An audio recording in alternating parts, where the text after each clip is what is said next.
We're gonna try. What? So do you have like a stalker right now? Should we call the police? Hello. Okay, it's working now. There's always one. It's fine.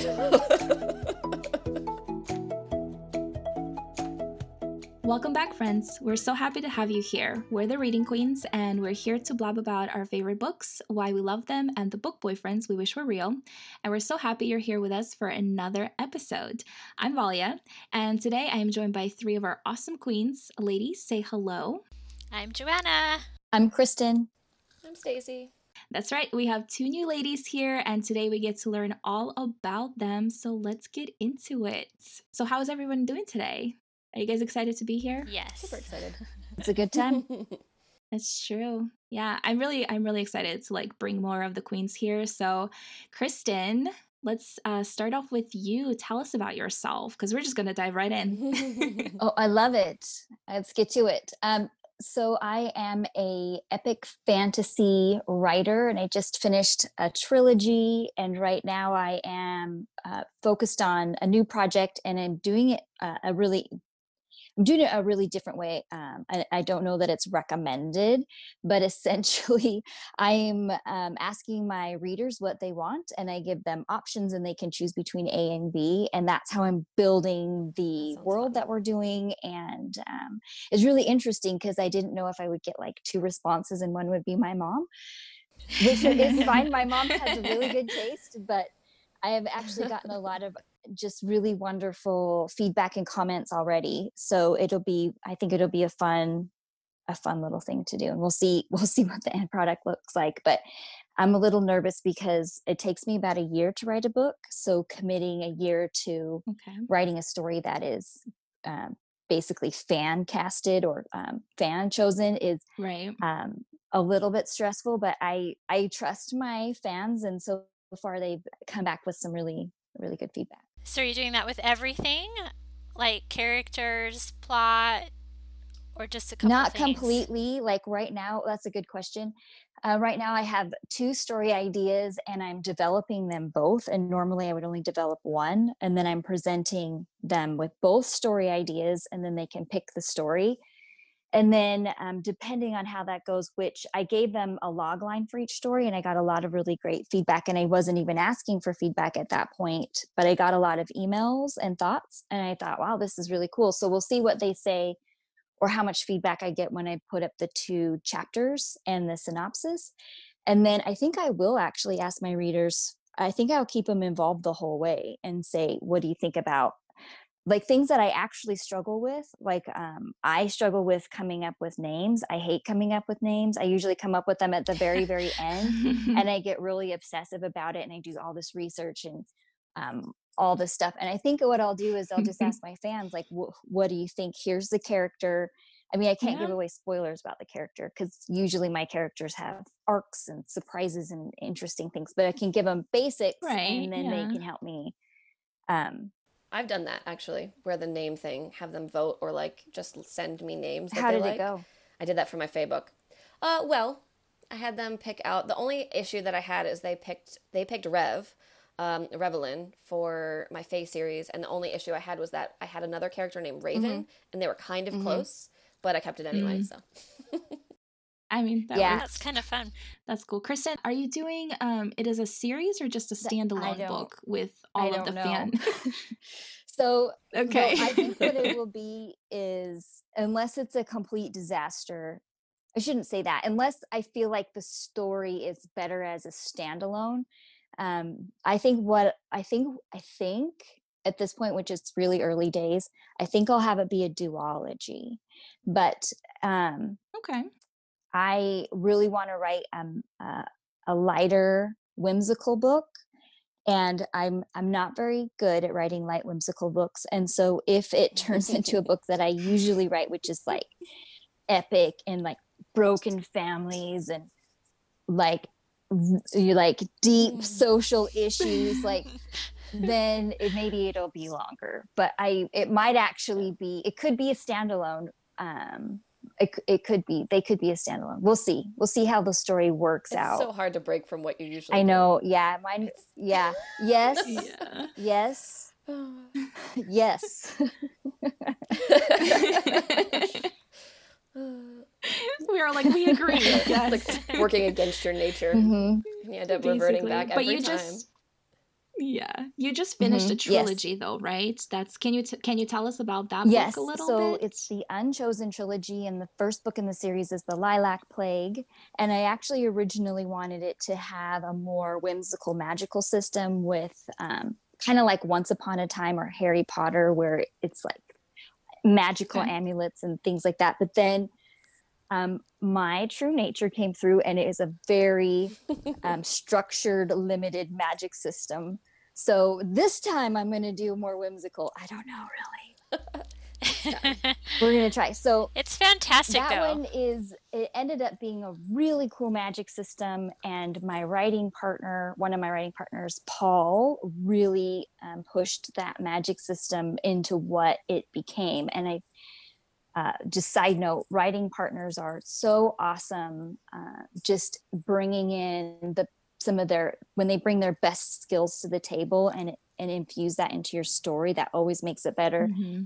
One thing I did with that series, with the Lilac Plague and the Unchosen series, is I messed around with a lot of the tropes. And one thing I learned in writing that series is how strong tropes are for readers. So when you Yes. when you bring in this character, and I thought it would be so funny to have this very, very stereotypical character for a male lead. And I did not realize how much my readers would be into that character. So it was just an interesting process. And I see you guys are smiling about Yeah. that, but I had no idea how strong the tropes were. And so when you introduce a character with these really strong inclinations, it can be really fun to play with those, but you have to realize as a writer how powerful those are. And so I actually had to have some help with my third book to come in and help me manage that expectation of that trope, because I mean, this is more detail than I'd planned on giving, but No, we want to hear it. This is interesting. the Yeah. juicy details are that Ray Wagner came in and she was like, she gave me some really, really good advice, and really looked at the whole plot of that particular character to make sure that, and again, when you're working with another writer and they're bringing their best skills to the table, that story ended up being amazing. And I think that at least so far with the reader feedback, is that they loved the way those character arcs worked. But I had to have another author come in from an outside perspective and say, okay, here, what's the journey you're trying to tell? If you tell it this way, it's going to look like this. You tell it this way, it's going to look like that. So here's my suggestion on how you should weave that. And her advice was brilliant. And the readers, I got just a lot of love on that last book in particular, just because the way the characters went and the way the emotion went. And then, like I said, I broke a lot of tropes, and I broke a lot of plotting rules. So the readers were genuinely surprised and delighted by the ending, which is a huge relief, because when I worked on that series for 3 years. Right. So I was really nervous to see how readers would like the very, very end. So I really appreciated. It's satisfying too. Yeah.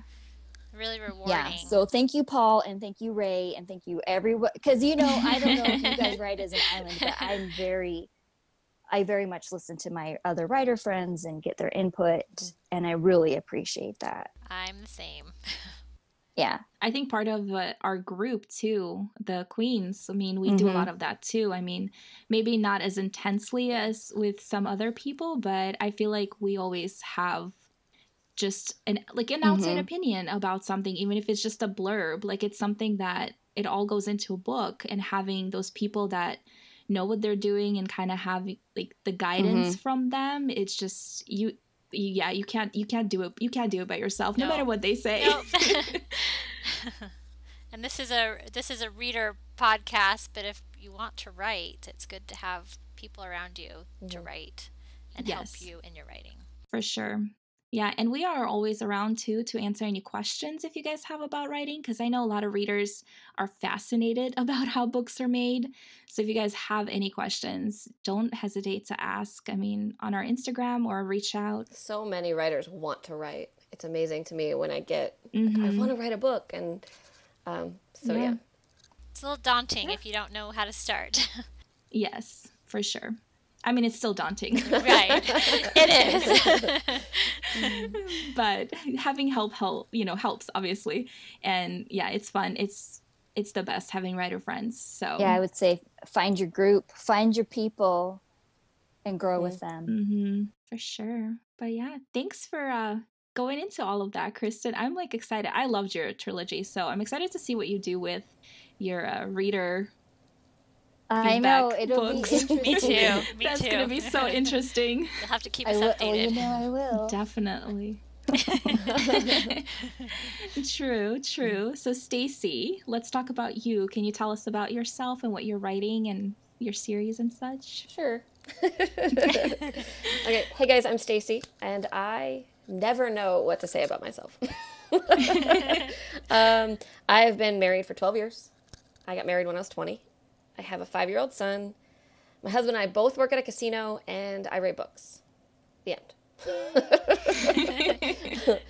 I write a lot of different genres, and for a long time I stuck with young adult and middle grade, but I'm actually like inching into new adult these days. Nice. My focus is fantasy, but I've also written some contemporary. I have 2 books published that are young adult contemporary. My current series is my Fae series. Woo, Fae. Yay. We love Fae here. Yes, we do. It's slow burn, enemies to lovers with violent trials. Some people compare it to Hunger Games. And it's definitely dark. Hanna would call it a stabby book. Yes. Yes. It is. I just finished book 3, and I have at least 1 more to go. Maybe 2. Oh, okay. I didn't know it was not going to be a trilogy, I so didn't know that's either. cool. I planned on 5 books, but I think I might finish it in the Okay. next book. Okay. That's cool. Tell us the title. Trial of Thorns is the first one. It's a Wicked Fae series. Awesome. I read the first book. I haven't read the second, so I really need to get on that. I'm behind on my reading, I am as you too. guys Those are know. on my list too. I have to say though, my mom read Stacey's first book and she loved it. She like read it in like 2 days. You said you were on vacation or something. You told me about it. That was awesome. Yeah, we were on vacation. She's like, every time I looked at her, she was reading. So It's so fun. I love that. I know one of the readers in my reader group read it when I posted about it, and she just like freaked out about it. She's like, "Oh my gosh, this is so amazing. Like, I love hearing that." That's my friends. Yeah. That's cool though. Well, welcome to both of you. I'm really excited that you're here. And Joanna's here too. You guys can hear her voice. Hi. But she doesn't have to introduce herself. But yeah, so our favorite question that we ask the newcomers especially is, what is your favorite book? So obviously I have to ask Kristin, what is your favorite book and Well, why? I feel like that's so funny whenever you ask a reader what their favorite book is, because they don't really, I don't know, maybe they do, but it's really hard to pick. And so, It is. so I picked my top 3. Yay, we like lists. Actually, Yeah, we're okay with the better list. than me. I could have narrowed down well, to I 3. don't, like I was going to say, I don't even know I had a list. that it would be these 3 in particular, but they popped out to me because they were impactful for different points of my life. So the Right, first okay. one was The Giver. So if you'd asked me when I was younger what my first book was, I would say The Giver. And I was not introduced to that book through school. I found it on my own. And it was the first dystopian book I had really read. And I think it's, some people call it the first like contemporary dystopian of our like generation or whatever. So I thought that was just such an interesting premise to have a futuristic book, and just a dystopian premise really caught my attention. And now there's a lot more dystopian books, but at the time it was the very first one that I'd ever read. And it just drew me in. And looking back and seeing that it was, the first dystopian, I don't know. I feel like it it was impactful, and I also on some level recognized that it was going to be a game changer as far as a new literary genre. And also YA was young, it was being born, and so having that immediate attraction to that market, YA market, and then also dystopian, which I love dystopian books, so I don't know, it was just a first, I guess. So that one always comes to my mind. And then the second one, it's a good pick. Yeah. And then when I was in college, I was really focused on my schoolwork, and I didn't read very much fantasy or science fiction or fantasy or really anything that was for fun, because it was all like biology and business and, just it was really focused on that. Yeah. So once I graduated, like shortly after I graduated, my mom sent me, and I got married. I'm still married to the same man. But I got married. Let's clarify that. Anyway, we were living in our first house, and my mom sent me this middle grade book, and I was like, Mom, why are you sending me this weird middle grade book? It's Harry Potter. I'd never heard of it before. And I read it, and I was like, this is really good. So I remember like mocking my mom almost for sending it to me, and she was like, no, just read it. And my mom is a huge reader. And her degree is in English, actually. And I just thought it was so weird that she sent me that book. But then when I read it, I was like, okay, I totally get it. This book is amazing. And it inspired me to join a book club, and I got back into reading. And so I very much appreciate Harry Potter because it brought me back to reading after college, and such a wonderful book and such a magical book that has touched so many people. So that one has a special place in my heart. And then it did that for a lot of people. It did. There's a lot of people that started reading after Harry Potter. I started writing after Harry Potter. Yeah, I started writing after Fablehaven, which is really similar because it is. They have a lot of the same vibes. So anyway, then so my third book that really drew me in was Mistborn by Brandon Sanderson. And I read that like a number of years later, and the magic system is so cool. Yes. And I remember I just recommended that book to somebody. I remember I have not read it yet. Oh, the magic system Stacey. is amazing. And I remember being super pissed off because at that point I was writing. I was really pissed off I didn't come up with that idea. Yes. I was like, for I sure. think we all were. Genius. Like, and it just, so many things about that book, but I would definitely say the magic system was unique and caught my attention, and it has earned its place in my heart for that ever since. So those are my top three. I have it sitting on my shelf, and I have not read it. You need to read it. See, I'm not really an epic fantasy reader. I read Kristin and I read Brandon Sanderson. And Mistborn is fantastic. Somebody reads me and they read Brandon Sanderson. I'm like, oh. You're in good company. Yeah. I've read others. I just have a hard time getting through them. I think I read the first Shannara book, and it took me like 4 years to get through it. So Kristin and Brandon Sanderson are my epic fantasy authors that I read. Terry Brooks is amazing, but for me, I wish that he had more female characters.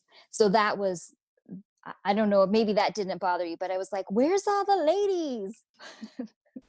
And Mistborn, obviously. Yes, because we love romance. And we like women who kick butt. So. Exactly. Yes. Well, that too, yes. For sure. Sorry. Okay. I have this man just came up to the window and I was like, what is happening? Do you see my cat? She woke up and was like, what? So do you have a stalker right now? Should we call the police? No. They're here to spray around our house for scorpions and stuff. Creepy. But Scorpions. I didn't Gosh, I expect forget you live in him to Arizona. be so loud. Yes. I've never seen a scorpion outside of a cage in my life.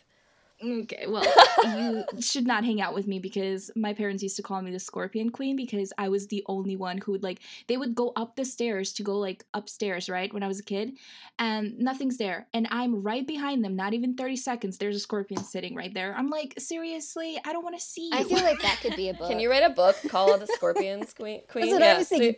That's a good title. It is a good title. It is. One of these days, maybe. But they terrify me, actually, which is give me anything else. We have Black Widows, we have snakes, anything, I'm good. But a scorpion, I look at it and I'm like, well, you like horror.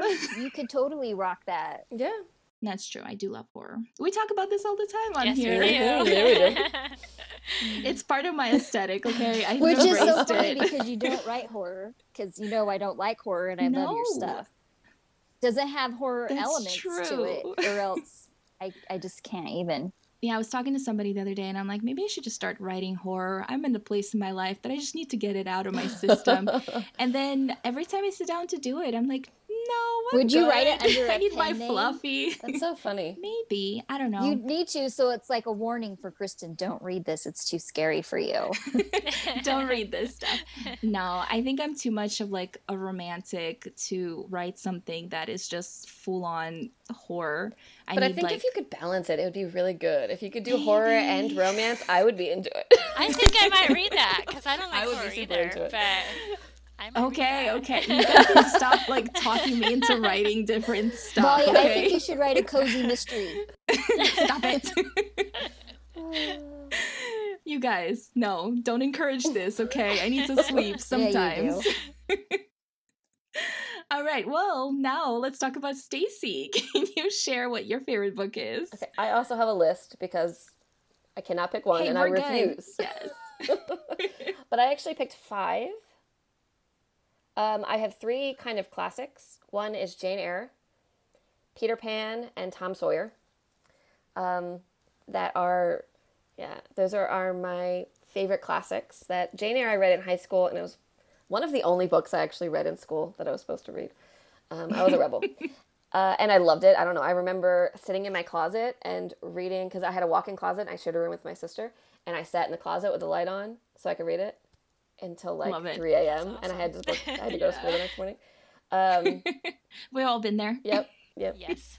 So those are my 3 classics. And then 2 kind of modern ones is The False Prince. that one's okay. really That's a good. good one. That one's he's my favorite main character of all time. Sage Oh, is Interesting. his name, and so I wrote some things down that I loved about him. He's super headstrong, super clever. He's like a big trickster. But he's also extremely brave and honorable, and really stubborn and kind of stupid sometimes. So I think I love that he's just really smart, and so you're reading through what he's doing and his thinking process while he's tricking people at the same time.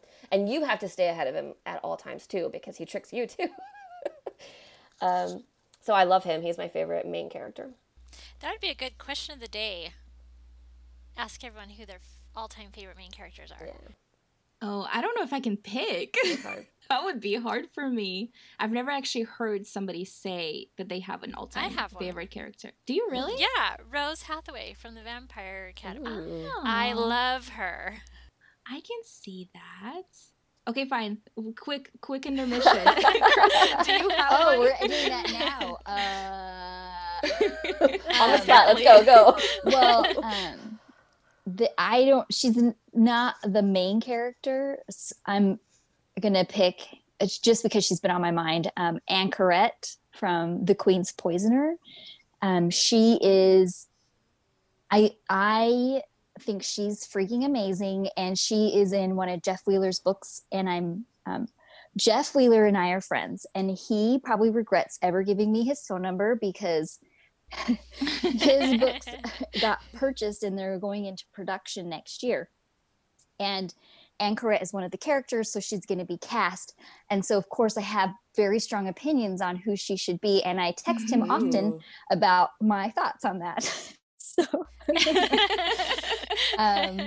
I That's awesome. love her because I also think she's going to be a great part for an actress because she's older, aka she's not a teenager, and she's wise, and she has skills. Like she is, she's a poisoner. She is the Queen's poisoner from the Queen's Poisoner, but she's not the main character. She's the mentor character. And I think it's so cool to read a female character who is kind and fierce all at once. So she's, that's very rare. Yeah. She's compassionate, but she's not dumb. Like she's clever. She's fierce. Is secretive. She has her own plans, but she's a hero character. So she wants to make sure that the proper king is on the throne. And so she is willing to do whatever she needs to do to make sure that happens. But she's doing it all in a way that, you know, that as a reader, you're like, I'm totally on board with you. So she's awesome. Okay. Cool. What about you, Valia? Yeah, I still don't have one. I'll let Stacey finish her list while I think about it. Okay, my last favorite book is Chase the Dark by Annette Marie. I think everybody knows that I'm a super Annette Marie fangirl. I don't usually have favorite authors. Annette Marie is my absolute favorite author, so we're going to go with that. And so where Sage was my favorite main character, Ash is my favorite love interest of all time. Wow. He is like brooding and dangerous, and I wrote like notes and stuff about this. Like, I like sweet in real life. My husband is like loyal and protective and kind. But in books, I really want to be like thrilled, and I want that really powerful but kind of brooding with like a sad backstory. That is my absolute favorite main character. And like when I say dangerous, I mean like claws.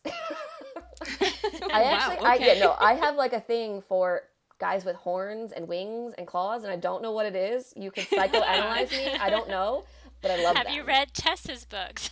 Yes. Yeah, exactly. So yeah, that is my thing for some reason, but maybe just because of her. But I love that though. Yeah. Nope, still don't have one. I was trying to think, and I'm like, I don't know. I don't think I have, like, my favorite books that I've mentioned here, like Persuasion and Then There Were None, like neither one of them really has like characters that I like really love, you know? I mean, I love the story that they're in, but I'm not going to be like, oh yeah, this guy is my favorite character or whatever. So I would really have to think about that. I do love Rose though. What about personally that you've written? Personally that I've written? That's a hard that's one like too. picking your favorite I kid. don't know if I could pick my own, but I don't know. I think I don't know if I mentioned this before here, but my Skaska trilogy, the one that has like the Russian folk tales, that is my least fan favorite character. Like they always say that Callista is very, like they just don't like her very much, and it is the most character that's like me. So I have a very soft spot for her because I'm like, yeah, I relate to you on so many levels. But I wouldn't say I have a favorite just because it's hard. And especially the more you write, I feel like the better as a writer you get, the more involved in your characters you get, and the better storyteller you are. So like you get to know your characters better. So every character I write, I feel like just is a different type of a favorite. So I'm not going to pick. I don't want to hurt their feelings. Well, that's your homework. You need to think of a favorite main Do you like the character. broody male characters in books? Like Stacey? I do. I don't have a specific about the wings or the horns or anything. just me, got it. I do. Yeah, just you. No. There's a whole genre for you, okay? You're good. It's really funny, though, because I remember when YA fiction was very love triangles, and it was always a very nice guy, and usually, like, either a human or, like, a betrothed or something, and then you have like the opposite that's like the dark, the demon, the whatever. And surprisingly, I always pick the nice guys because I like the bad boys, but when it comes to a love triangle, I'm like, nope, everybody always picks the bad boy. I don't want it. I want like the best friend to win. I want like the guy, you know what I mean? And so I went through a whole part like area of life where I was just like on the outside looking in. I'm like, be nice to nice boys. I feel like I like the saddest character. I feel like I'm like Katniss, and I want the one who is the most sad. And a lot of times that's the bad boy who has this like hidden heartbreak. That's the one that I tend to like. I want to fix. That makes sense. Yeah, I can Although see I was rooting for Gale. Me too. I didn't like Gale. I was rooting for Gale. I liked them. I liked them both. I was rooting for Katniss. Yeah, I was rooting for Katniss. I liked both boys. I thought that was a win-win situation. Oh, it's funny. Yeah, it really was. Too. My husband and I are always on the opposite team. So he doesn't read as much as I do, but I like push him into things. And we never agree on a love interest, ever. He was Team Gale. He was Team Edward. I was Team Jacob, and I was Team Peeta. And now we also have opposites on Netmarie's Guild Codex, because I pushed him into that one too. Well, I will say Jacob does have claws, so Stacey, that does make sense. Ooh, okay. Yeah, that does make sense. That's funny. It's always interesting to me to see who people, pick when it comes to that. There was a series a few years back, I think a few years now, by Jennifer L. Armentrout, and it was a trilogy, and the last book in the series was like voted on to see who she was gonna pick. And I was so angry by the choice because I saw it a mile away. Like, I was like, I knew who the fans were going to pick, and I really wanted her to write the other guy winning, and he didn't. And I'm still disappointed over it, and I didn't read the third book. So there's that. So, Valia, were you Team Stefan or Team Damon? Well, I am very controversial when it comes to my Vampire Diaries stuff. I know. That's why I'm asking. Yes, I was Team Stefan, for sure. I actually really loved Damon with Bonnie, like, especially at the very end. I loved their friendship, and I thought that they would just, like, complement each other so well. And I think in the books, they actually have more of that too than even the show does. I didn't read the books, but I heard somebody discussing that, and I was like, oh, that's what I thought. So I was very curious. But it was during that time where everybody was picking the bad boy, and I just like automatically I was like, nope, I can't do it. Well, Valia, I know it's your favorite. I totally feel you on that, and that is what I did. I took the brooding male character and I inserted him into my story, and I did not realize how much women or readers in general would root for the brooding sad backstory, which you guys all know about because I threw it in the group and I was like, what do you guys think about this? And you guys were like, no. Morning side. And I think right after that is when I called Ray. But yeah, the brooding male character is like strong. Has some strong appeal. Oh yeah. And I'm part of it. I don't know. Yeah. Add me to the wave, guys. I should have asked Stacey first. True. I mean, I love writing them sad and damaged and stuff, but also in my books I always feel like my first draft I always write them so much darker and so much badder and so much sadder, and then when I go back to edit I'm like, no, let me be nice to him. So they end up like way nicer in the second draft or third draft or whatever, so it never quite as broody as like I would like to read, because I live for the brood. I just love them. Well, angsty is my thing. It works, it works for you. So I love that so much. We will discuss a love triangle trope eventually on here because I think it's just a fascinating conversation to have, especially for people who read a lot of YA, and it was just so in front for such a long time. There's so many people that have so much hate for it too. They do, yes. They get tired of it, I think, is part of it, but I think that's part of it. Yeah, and I think it's also because there was so much of it. I guess we'll get into it later, but there was a lot of badly done love triangles that just really turned people off. I like when you can pick either boy, when it's like a legitimate who is it going to be? Instead of like blatantly, no, it's going to be this person from the very beginning. I don't know why this other person is here. So anyway, we're not going to talk about that anymore, because that's a whole conversation to have. But I guess we can. I think it's an interesting exactly. topic, though. So yeah. I don't think I could ever write one. I don't think I could either. I actually tried reading one of reverse harem one time, and it's not my general genre, but I think I read it by accident. Actually, I was hooked by a Facebook post, and I didn't realize it was reverse harem. And I did the same thing. I enjoyed it. It was really good. I accidentally read reverse harem. It was really good. I liked it. The plot was really good. But my problem was that I picked a guy like right away. Yeah. And so like I didn't really care when she got together with the other guys. Like, no, I just want to go back to him. Can we? Right. Yeah. I understand that on a personal level. I think I read one too, and I was just like, I don't understand the rest of this. Just give me this one right here. That's it. That's funny. But I guess we can kind of segue into, we did a question of the day already, technically, that I didn't answer. I broke the rules. Yes. We'll do another one because I think it's a really interesting question to ask. And is there a book you liked better the second time around? So, Joanna, I want you to start us off with this one. So I couldn't come up with one because I love rereading.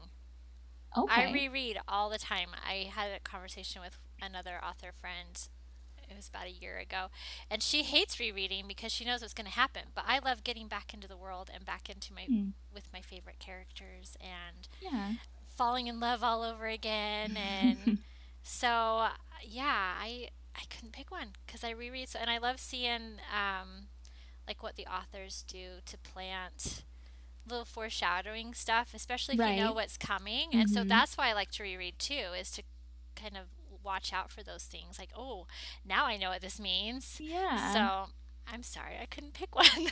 But that's okay though, because I don't hear of a lot of people loving rereading. I love it. So it's I like think that's fascinating. It's like my comfort food. Like if I get in a rut, I'll pick up the Selection series and read it again, or I'll pick up Vampire Academy and read it again. And it usually gets me out of a rut. Or if I'm,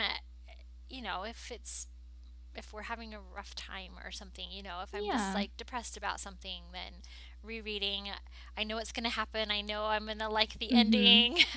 I think a lot of people are rereading books in 2020. I think a lot. I think so too. That's true. I think a lot of people did for sure. Yeah. Same with rewatching TV shows. I do the same thing. Like I've rewatched The Office, and I've rewatched Friends, and I've rewatched Vampire Diaries. I was waiting for that. Yep. We rewatch. I heard that it's good for anxiety. Yeah. You know what's going to happen. And it's usually because we watch we like mysteries, but it's funny. So. Yeah. That makes sense. But Kristin, do you have a book that you liked the second time around I'm better? like Joanna.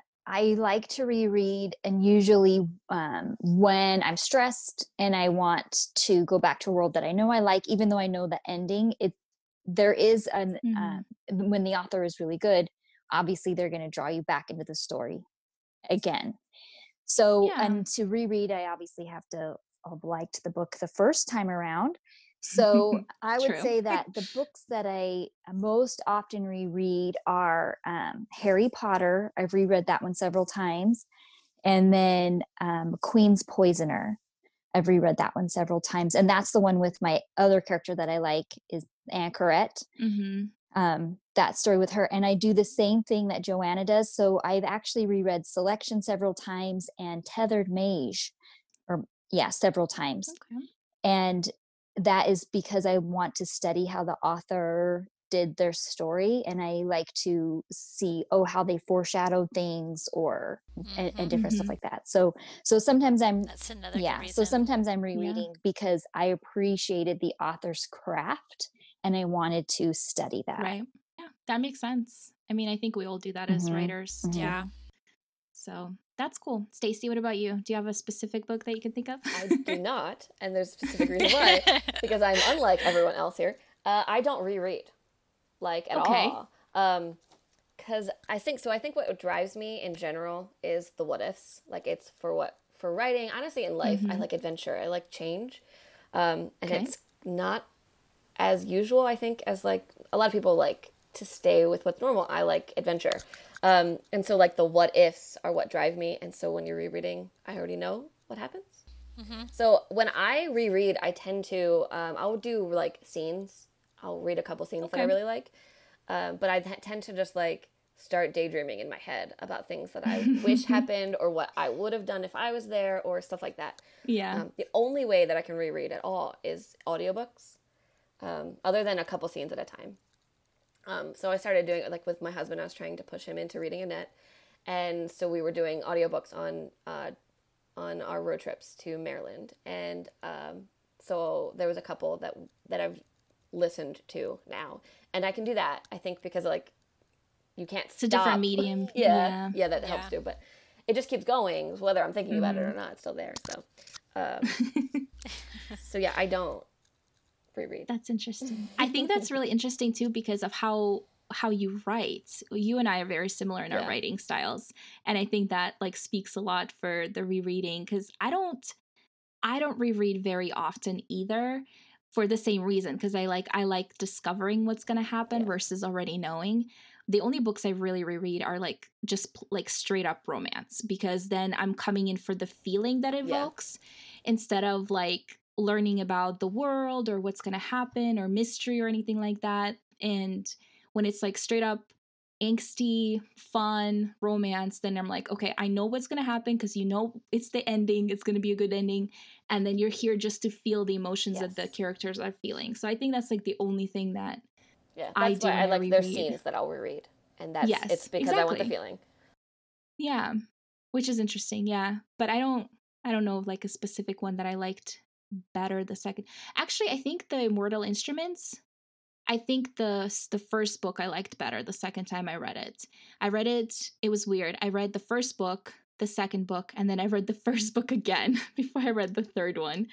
And I liked it much better, like reading it in between, which I don't know, it's like weird. No, I think that makes sense. And Joanna's nodding her head. And I think that's because sometimes when you're reading a book that has a lot of layers and it's complex, the second time you read it, you pick up so much more. Yes. Yeah, that makes sense. But I don't do that very often. Like that was the book that came to mind. But other than that, I like can't think of one that I needed to reread before I finished the trilogy or whatever, you know? I'm usually pretty like I can recollect pretty well of what's happening enough that I'm like, okay.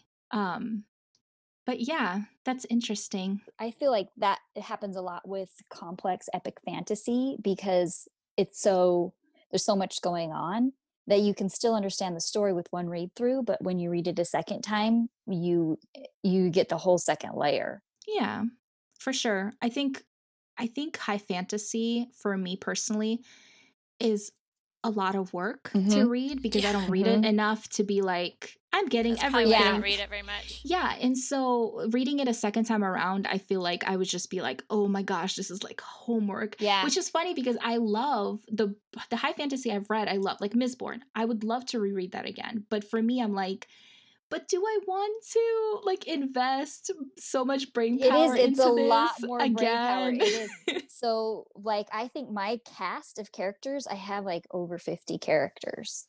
So for people to remember is hard. So, when you're getting into a book where in the beginning it has a long list of characters and breaks down like Brandon Sanderson breaks down the magic system, has a dictionary of special words, you're gonna have to use some brains. Yeah.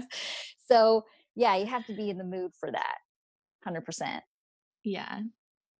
And I think it's just because our lives are like so hectic and fast-paced right now, it's harder to be like, let me invest all this time, which is interesting because I've spent most of 2020 reading a high fantasy, the Broken Earth trilogy. And I've been buddy reading it with somebody, and that has helped because we go in like 3 chapter increments, right? And then we discuss. And so it's like, okay, I am like in like getting all of it at once because the first read through, because I'm having that discussion after every 3 chapters. But I've never done that before with high fantasy. It's usually just me. And then I'm like, okay, now I'm tired. It's amazing, but I'm tired. So I think it's just like the way we read sometimes makes a difference too, like in the genre. So I can't see myself rereading high fantasy anytime Yeah, soon. that book has got a lot. I mean, yeah, it's a really good book. That's all I'll say. But it's complicated, the plot, the timeline, and it came together. Mhm. I thought she did a really good job bringing it together in the end. Yeah, I mean, we're almost done with the third book. I think we're about, I don't know, maybe a little over a quarter left in it. So it's like when I'm assuming everything's just going to happen at Mhm. once right now. So I'm like really excited about it because I'm curious to see how everything comes together because the plot has been so like intricate and just so crazy. But yeah, I guess I'll let you know my feelings after I'm done with that. But we can talk about this the whole I know, episode plotting. too. These are exactly. But I guess we should probably wrap this up. So let's talk about next episode. And we're going to talk about a trope, of course, because we love discussing those. And each of us will pick a different book to read. And then we're going to talk about it. Okay. And if you follow us on Instagram, you can guess what the trope is.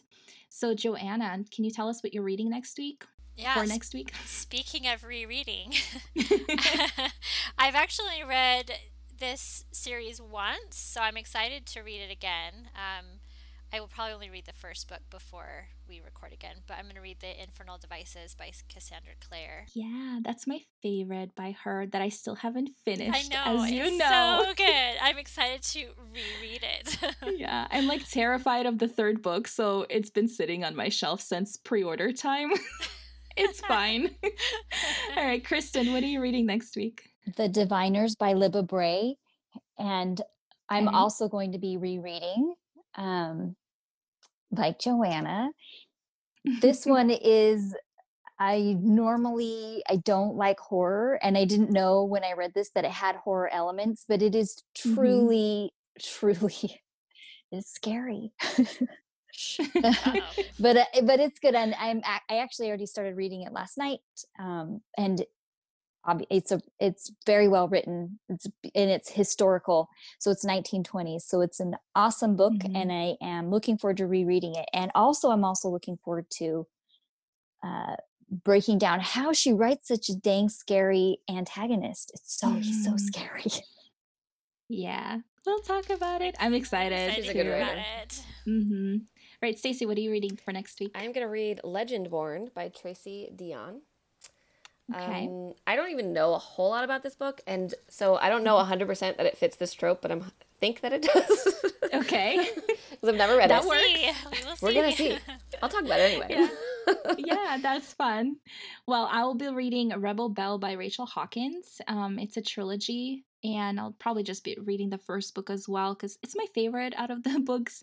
And yeah, I'm very excited for us to talk about this trope because I think it's really fun, and it's really fun to see how authors get it, like take it, take it and make it their own. Yeah. So yeah, I'm really exciting. How was this?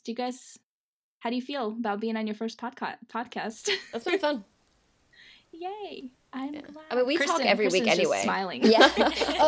I've been on podcasts before, but being on the Queens, it was awesome. I mean, it's one. It's good to see your faces, and I always love hanging out with all my writer friends. So it's truly delightful to be here and hang out with you guys. Yeah, we talk every week anyway, so it's kind of cool to be on, like we're sharing our love of books and stuff with the outside world, so it's fun. Yes, exactly. Well, thank you everyone for listening to Reading Queens. Before you go, please take a moment to leave us a review and make sure to follow us on Instagram at Reading Queens Pod, and then stay tuned for next week. Happy reading. Yay. Bye. Bye.